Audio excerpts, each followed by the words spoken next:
Peniaze, peniaze, peniaze.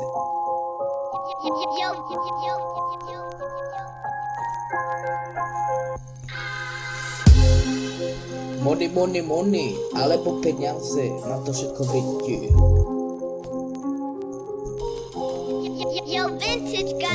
Peniaze sú zlé, nemyslí na vracanie, ako ze zitíve, čo používate.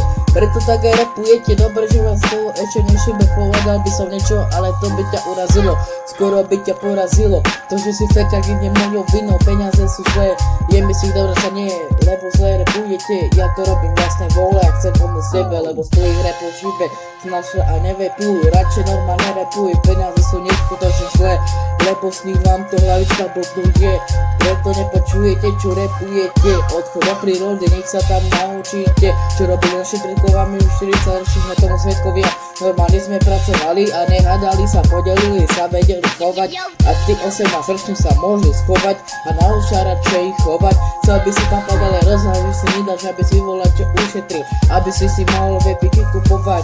Preto vám to šibe, kikiriky, preberte sa detičky a rok 2026 je posunutý, pôjdeš do nitry a hneď si bodnutý. More čo to robia z odmi, človek sa narodí a umre veľmi, ale nie takto veľmi rýchlo, že ho voláš, že sa vraždí. To môže spraviť iba opité hovado. Však čo, však som volako a ty si neskutočné hovado.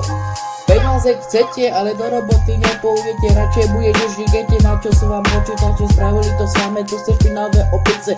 Do zrkadla pozri se, more se, vyser se, posed se, peniaze sú nová doba, nedá sa skročiť zloba.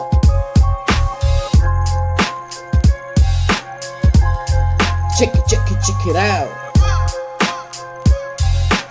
Check it out.